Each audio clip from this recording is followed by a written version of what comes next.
So we need these economic systems to have the development that we all want. And our donors, Opportunities donors, they have needs too. It's a two-way street. They have, through the benefits of the capitalist system, accumulated capital. They want to make that connected to something larger than themselves. And so, if it sounds like I'm an apologist, it's true, big time. So, Katie, maybe just to put a little bit more guiding in your response, coming from the DRC, I know a lot of places in Africa have not really seen the kind of development that Beth and David are talking about, where you're seeing the marriage of business and development coming together. You've seen a lot of just aid coming in. And I wonder if you would have any opinions on how that works with the development agenda. No, I think lots of books have been written about the history of aid to developing countries. You've heard of them, was Moyo from Zambia. Many of the countries which have received the most aid actually have ended up having their economies going down, their people continuing in a state of dependence. And those countries which have tried to kind of lift themselves out of their condition have actually done very well. To address this question of capitalism and charitable work, and I look back at my own life, my own story. 1971, I was part of a small group of people to open Citibank in the Congo. Because of the presence of Citibank in the Congo, we had General Motors coming in, we had Singer coming in, we had IBM coming in, and what have you. Those companies obviously came with a profit motive, but they provided job opportunities for our people who were able then to earn something, send their kids to school, provide for their health, and what have you.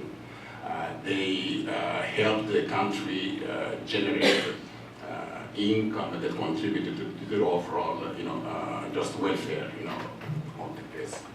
Now let's go forward some 40 years. Through Opportunity International, we were able to open Opportunity International in my country. The motivation is not basically profit making, it's touching the lives of the poor. It's helping them to lift themselves out of poverty, to live sustainable lives that contribute to their families, their communities, and what have you. So on the one hand, I started out with a for-profit, truly for-profit enterprise. Today, dealing with an organization that is really just trying to help the poor. Both of them are having an impact, in my country, and both of them are valuable. And before I open it up for questions, David, you mentioned the idea of having community-driven interventions, and I know you've been involved with what you call holistic alleviation models, and I wonder if you would talk up a little bit about what does it mean to be holistic in this approach to poverty, and where does the community piece come into play? Well, I'll start with the community part. We think that change occurs best in the context of community. There are a lot of things that happen at that level. Schools happen at that level. Infrastructure happens at that level. There are a lot of interests that can coalesce. Communities need to pull together. The poor get fragmented in lots of ways. So a lot of times, for example, if we're in a community, we ask them, what kind of infrastructure do you most need? They could say water, they could say roads, they could say school, they could say whatever. Well, then we might try to facilitate that. But what happens in the process of doing that community infrastructure is leadership emerges. It almost self-identifies. The people that are most passionate about bringing this service to the community steps forward. But what you also see is that you've got different divergent groups beginning to work together, maybe for the first time. In Nicaragua, maybe Sandinistas and liberales, the Catholics and the evangelicals, men and women. And so all of a sudden, if you have a a community project whose benefits are broadly shared, it encourages people to work together. Then what happens is if they come through that successfully, then they become, not only if they develop competence to solve a problem for themselves, and then also become aspirational for what next can we do for our community. So that's an important part of community development, community infrastructure. What was the other part of that question? What does it mean to approach poverty in a holistic way? Well, the holistic. I mean, we talk about economic, social, spiritual change, but we lead with economics because we feel like that's the greatest felt need of the poor. Almost like a motto of Young Life, if you know that ministry, where it says you earn the right to be heard by being in relationship. If you meet the greatest felt need, you are then in relationship and you have bearing to speak to spiritual and social issues. So it is a combination. Beth, AC, what have you guys got to add to the idea of approaching poverty in a holistic way?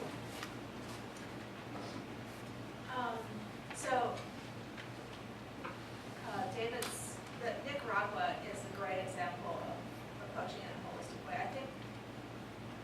I would say for opportunity, we recognize that the economic piece in areas, so Nicaragua is a more holistic, we have got programs around the world which have more or less add-ons to the micro lending piece. So in Kinshasa, we have the recent awarding of a license to take savings, but we haven't really started to take them yet. For the poor to be able to save is as important as to be able to borrow, and insurance is also important. So we see the need, and we have a distribution network that can sometimes be leveraged. But I think it's important to have some humility and to say, well, what do we do well, and maybe what do others do better? And so to have partnerships that can provide services that people need and not presume we can do it all. So it's not necessarily true that if an entity is focusing just on one aspect of development, that they think that's the only thing. It may just be that they think that's what they do well. And the best thing to do is to bring in partners. Let me interject here too. When we talk about community, one of the things that we like about a community-based model is if you define the geography and you make a long-term commitment and you go deep, then you're able as an intermediary, understanding our role as intermediary, a facilitator, and bringing some capital to the table, we can foster all sorts of partnerships. We can foster with the microfinance organizations, we can partner with youth ministries, we can part with well digging groups. There are unlimited number of partnerships on a community-based model that you can pull in all of these NGOs or medical missions or you name it, that you are the facilitator to foster those. And without that presence on the ground, playing that intermediating role, it's just hard to go deep and to have long-lasting, holistic transformation. Now I just want to add to what David said before. This opportunity, we had 4 angles that we were looking at. One was the personal side.